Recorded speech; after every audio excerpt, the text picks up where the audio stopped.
La pédagogie de Jésus. Jésus, uni à Dieu son Père, a réalisé sa mission en se laissant conduire par l'Esprit jusqu'à donner sa vie en mourant sur la croix. C'est tout un programme. Révéler Dieu, son Père, et de nous faire connaître son royaume. À vrai dire, annoncer le royaume de Dieu, ce n'est pas expliquer comment fonctionne un camion, mais quelque chose de plus profond que l'on vit. Et Jésus a réussi à nous le faire connaître. L'Esprit Saint l'a conduit. Jésus connaît bien son milieu. Nous assistons à la scène de la femme adultère. Dès l'aurore, il retourna au temple comme tout le monde venait à lui. Il s'assit et se mit à enseigner. Les scribes et les pharisiens lui amènent une femme qu'on avait surprise en situation d'adultère. Ils la mettent au milieu et disent à Jésus: « Maître, cette femme a été surprise en flagrant délit d'adultère. Or, dans la loi, Moïse nous a ordonné de lapider ces femmes-là. Et toi, que dis-tu » Il parlait ainsi pour le mettre à l'épreuve, afin de pouvoir l'accuser. Mais Jésus s'était baissé et du doigt il écrivait sur la terre. Comme on persistait à l'interroger, il se redressa et leur dit: « Celui d'entre vous qui est sans péché, qu'il soit le premier à lui jeter une pierre. » Il se baissa de nouveau et il écrivait sur la terre. Eux, après avoir entendu cela, s'en allaient un par un, en commençant par les plus âgés. Jésus resta seul avec la femme, toujours là au milieu. Il se redressa et lui demanda: « Femme, où sont-ils donc? Personne ne t'a condamné ?» Elle répondit: « Personne, Seigneur. » Et Jésus lui dit: « Moi non plus, je ne te condamne pas. Va et désormais ne pêche plus. » Jésus connaît son milieu. Il sait où sont les souffrances de son peuple, les pauvres, les malades, les veuves, les marginaux, tous les cas sociaux.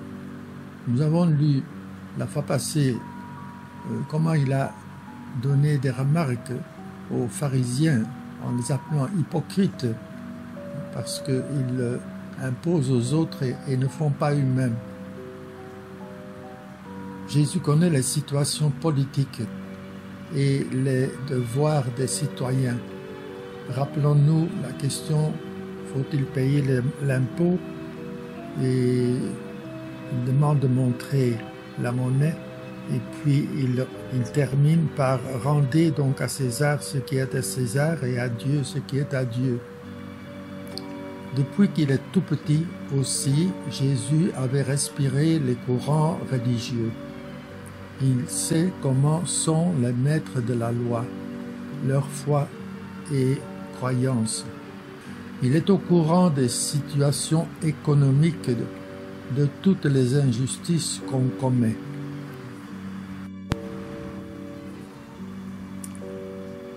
Nous connaissons dans Matthieu 18 l'histoire de celui qui pardonne les dettes à un autre, et puis cet autre qui ne veut pas pardonner les dettes plus petites à une autre personne.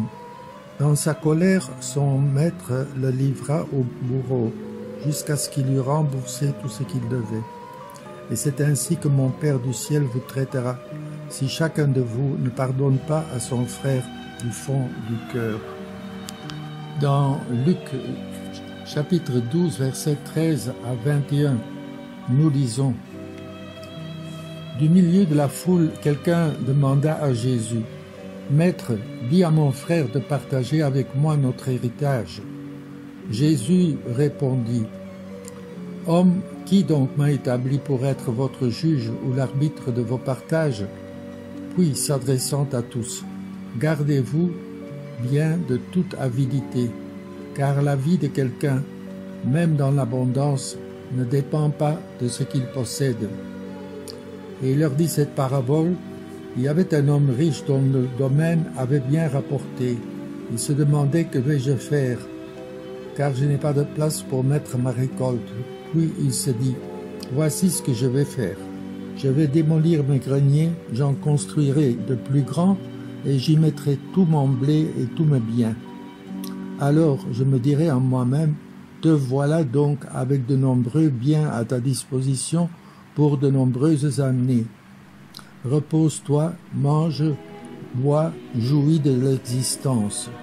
Mais Dieu lui dit: tu es fou, cette nuit même on va te redemander ta vie, et ce que tu auras accumulé, qui l'aura? Voilà ce qui arrive à celui qui amasse pour lui-même au lieu d'être riche en vue de Dieu. En Luc 16, 1, 8, nous nous rappelons la parabole du gérant habile qui diminuait les dettes. Et puis, Jésus conclut sur l'usage de l'argent. Le maître fit l'éloge de ce gérant malhonnête, car il avait agi avec habileté. En effet, les fils de ce monde sont plus habiles entre eux que les fils de la lumière. 2. Jésus est un grand observateur. Jésus est attentif à tout le monde et voit qui a vraiment besoin de lui. Par exemple, le lépreux qu'il appelle, que nous avons lu dans le vidéo précédent, et la femme qui toucha le vêtement de Jésus, qui regarde qu'il a touché. Nous aussi, nous pouvons observer dans la société actuelle dans laquelle nous vivons qu'il y a de l'hypocrisie, qu'il y a du vol, qu'il y a des détournements, des injustices dans les salaires, des mésententes, des jalousies. Et nous pouvons continuer. Nous savons ce qui se passe aussi autour de nous. Voici la réaction de Jésus face à l'homme qui est monté dans un arbre pour le voir. Entré dans la ville de Jéricho, Jésus la traversait. Or, il y avait un homme du nom de Zachée. Il était le chef des collecteurs d'impôts et c'était quelqu'un de riche. Il cherchait à voir qui était Jésus, mais il ne le pouvait pas à cause de la foule, car il était de petite taille. Il courut donc en avant et grimpa sur un sycomore pour voir Jésus qui allait passer par là. Arrivé à cet endroit, Jésus leva les yeux et lui dit: « Zachée, descends vite, aujourd'hui il faut que j'aille demeurer dans ta maison. » Vite il descendit et reçut Jésus avec joie. Voyant cela, tous récriminaient: « Il est allé loger chez un homme qui est un pécheur. » Zachée debout s'adressa au Seigneur. « Voici, Seigneur, je fais don aux pauvres de la moitié de mes biens, et si j'ai fait du tort à quelqu'un, je vais lui rendre 4 fois plus. » Alors Jésus dit à son sujet: « Aujourd'hui le salut est arrivé pour cette maison, car lui aussi est un fils d'Abraham. En effet, le Fils de l'homme est venu chercher et sauver ce qui était perdu. » Jésus voit, capte rapidement une situation. Les gens qui ont faim, la veuve au temple qui donne son offrande, les vendeurs dans le temple qui font du temple un lieu de commerce au lieu que ce soit un endroit de prière. Jésus agit ou il réagit. Jésus tient compte de tous ceux qu'il rencontre. Il sait ce dont ils ont besoin à ce moment-là. La conversion, faire asseoir les gens, etc. Il guérit le mal physique et spirituel profond. Il pardonne. Il réintègre la personne dans la société. Il la rend heureuse, comme la femme adultère, à qui il dit « Femme, où sont-ils donc? Personne ne t'a condamné ?»« Personne, Seigneur. » Et Jésus lui dit « Moi non plus, je ne te condamne pas. Va et désormais ne pêche plus. » Il y a des conversations profondes qui amènent les gens à la conversion, comme Nicodème, comme la femme samaritaine. Nous allons lire un extrait. Or, Jésus, il fallait qu'il traverse la Samarie. Il arrive donc dans une ville appelée Sychar, près du terrain que Jacob avait donné à son fils. Là se trouvait le puits de Jacob. Jésus, fatigué par la route, s'était donc assis près de la source. C'était la 6e heure, environ midi. Arrive une femme de Samarie qui venait puiser de l'eau. Jésus lui dit « Donne-moi à boire. » En effet, ses disciples étaient partis à la ville pour acheter des provisions. La Samaritaine lui dit « Comment, toi, un Juif, tu me demandes à boire, une Samaritaine ?» En effet, les Juifs ne fréquentent pas les Samaritains. Jésus lui répondit « Si tu savais le don de Dieu, et qui est celui qui te dit « Donne-moi à boire », c'est toi qui l'aurais demandé, et il t'aurait donné de l'eau vive. » Elle lui dit « Seigneur, tu n'as rien pour puiser, et le puits est profond. D'où as-tu donc cette eau vive? Serais-tu plus grand que notre père Jacob, qui nous a donné ce puits, et qui en a bu lui-même avec ses fils et ses bêtes? » Jésus lui répondit, « Quiconque boit de cette eau aura de nouveau soif, mais celui qui boira de l'eau que moi je lui donnerai n'aura plus jamais soif, et l'eau que je lui donnerai deviendra en lui une source d'eau jaillissant pour la vie éternelle. » La femme lui dit, « Seigneur, donne-moi de cette eau, afin que je n'ai plus soif et que je n'ai plus à venir ici pour puiser. » Voilà comment Jésus éveille une soif profonde chez la Samaritaine. 4. Jésus sait enseigner.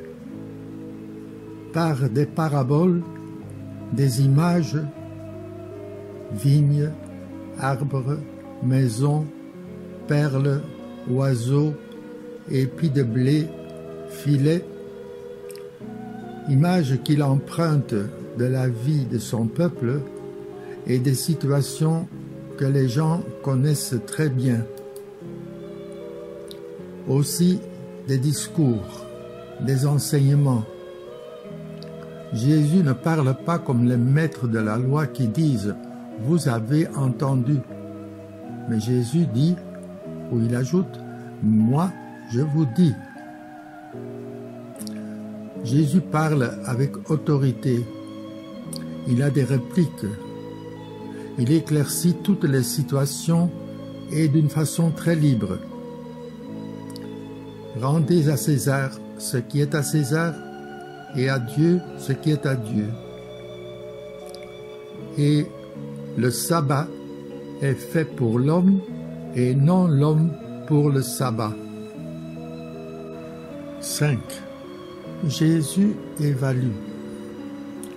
Jésus prie sans cesse tôt le matin, en fin de journée, la nuit. Sa vie est remise sans cesse dans les mains de son Père. Lisons Jean 17, 1 à 5. Ainsi parla Jésus. Puis il leva les yeux au ciel et dit, « Père, l'heure est venue. Glorifie ton Fils, afin que le Fils te glorifie. Ainsi, comme tu lui as donné pouvoir sur tout être de chair, il donnera la vie éternelle à tous ceux que tu lui as donnés. Or, la vie éternelle, c'est qu'ils te connaissent, toi, le seul vrai Dieu, et celui que tu as envoyé, Jésus-Christ.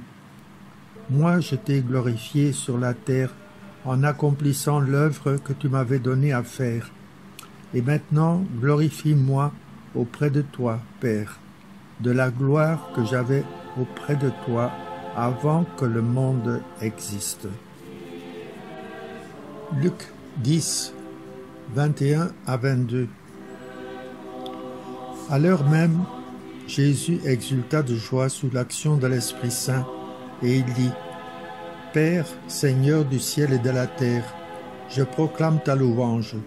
Ce que tu as caché aux sages et aux savants, tu l'as révélé aux tout-petits. Oui, Père, tu l'as voulu ainsi dans ta bienveillance.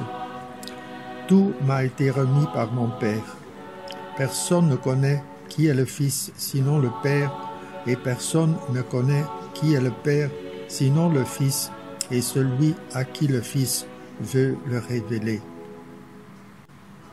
Avec ses disciples de retour de la mission, de retour à Capharnaüm, il revoit la journée, ce qu'ils ont vécu. Et Jésus de demander : De quoi discutiez-vous ? Que dites-vous ? Il fait réfléchir ses apôtres. Luc chapitre 10, versets 17 à 20. Les 72 disciples revinrent tout joyeux en disant : Seigneur, même les démons nous sont tous soumis en ton nom. Jésus leur dit : Je regardais Satan tomber du ciel comme l'éclair. Voici que je vous ai donné le pouvoir d'écraser serpents et scorpions et sur toute la puissance de l'ennemi. Absolument rien ne pourra vous nuire. Toutefois, ne vous réjouissez pas parce que les esprits vous sont soumis, mais réjouissez-vous parce que vos noms se trouvent inscrits dans les cieux. 6. Jésus célèbre la vie, l'amour, le service du prochain. Jean 13, 3 à 18. Jésus, sachant que le Père a tout remis entre ses mains, qu'il est sorti de Dieu et qu'il s'en va vers Dieu, se lève de table, dépose son vêtement et prend un linge qu'il se noue à la ceinture. Puis il verse de l'eau dans un bassin. Alors il se mit à laver les pieds des disciples et à les essuyer avec le linge qu'il avait à la ceinture. Il arrive donc à Simon-Pierre, qui lui dit : C'est toi, Seigneur, qui me laves les pieds ? Jésus lui dit : Ce que je vais faire, tu ne le sais pas maintenant. Plus tard, tu comprendras. Pierre lui dit : Tu ne me laveras pas les pieds, non jamais. Jésus lui répondit : Si je ne te lave pas, tu n'auras pas de part avec moi. Simon-Pierre lui dit : Alors, Seigneur, pas seulement les pieds, mais aussi la main et la tête. Jésus lui dit : Quand on vient de prendre un bain, on n'a pas besoin de se laver, sinon les pieds. On est pur tout entier.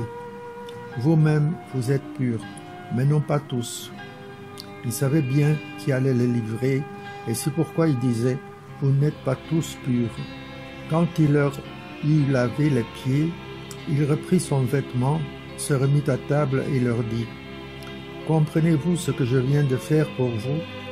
Vous m'appelez Maître et Seigneur, et vous avez raison, car vraiment je le suis.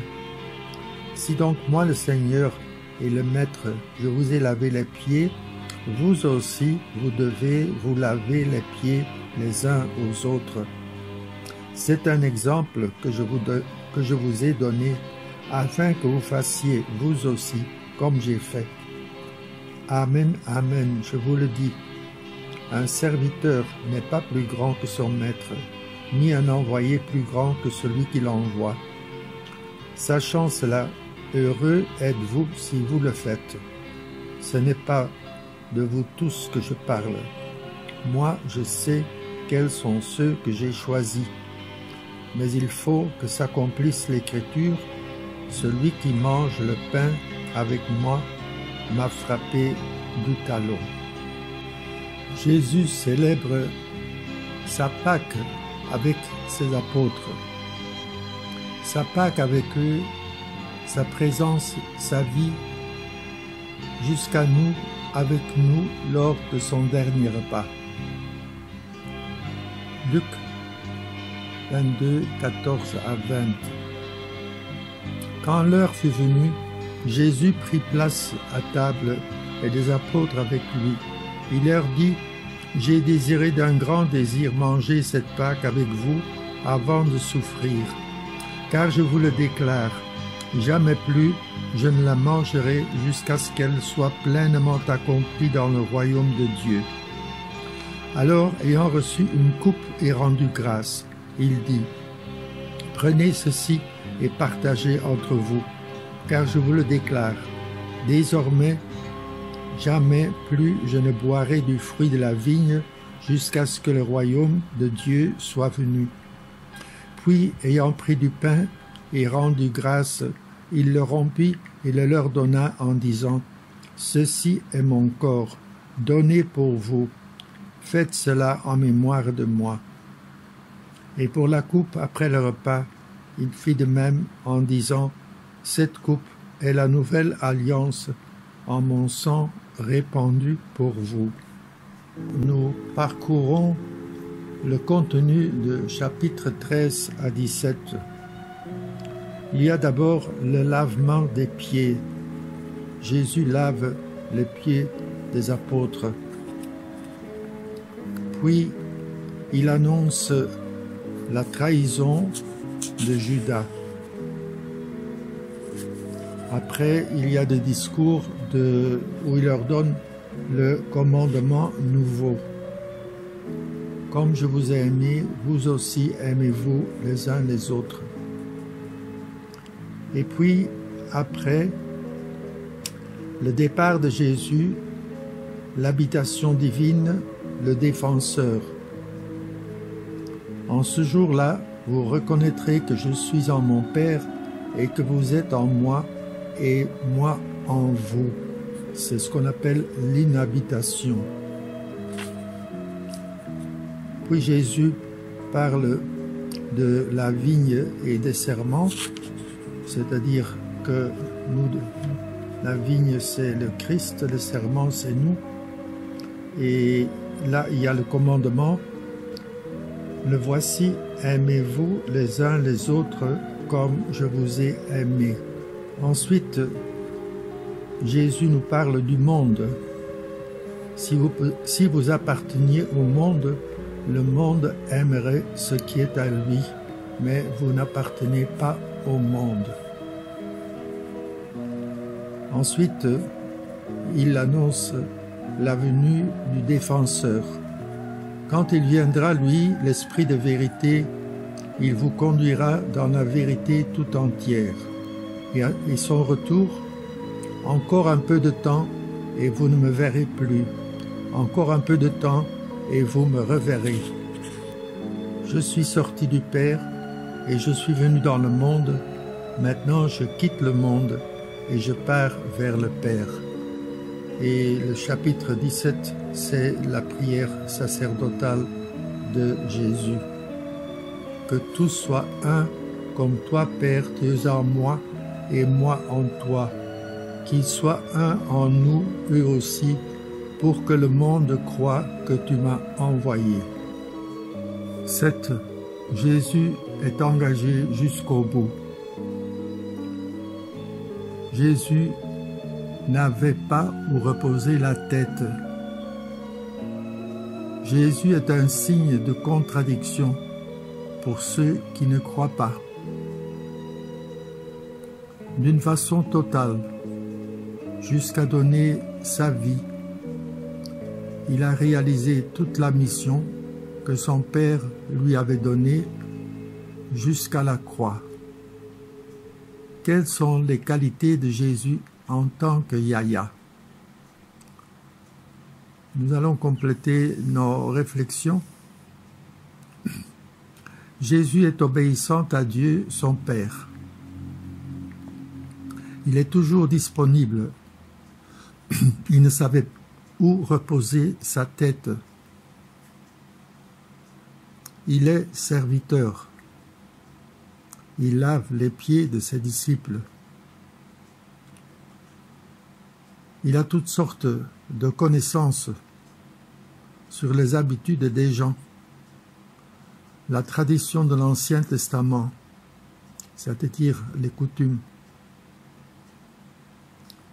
Il est miséricordieux, il n'est pas venu pour condamner, mais pour sauver. Il est très attentif. Il sait dire la vérité à quelqu'un. Il est doux. Il aime les enfants. Mais il sait aussi se fâcher vis-à-vis du mal, mais sans frapper. Il est un homme libre vis-à-vis de la loi, du camp dira-t-on. Il est vraiment responsable. Il est un non-violent. Il dialogue, il écoute. Il a été un signe de contradiction. Il est patient. Pour moi, qu'est-ce que être Yahya? Qu'est-ce que nos cadets ou jeunes attendent de moi? Et qu'est-ce qu'ils détestent de nous, leurs Yahya, leurs encadreurs, leurs chefs? Je revois à partir du manuel de mon mouvement ou de mon groupe de formation les tâches ou les rôles qui reviennent aux différents responsables. Et quelles responsabilités sont les miennes, ceux qu'on m'a confiés? Quelles sont mes aptitudes ou qualités pour être Yahya? Est-ce que je suis un bon encadreur? Si j'ai des difficultés, lesquelles et comment vais-je les surmonter?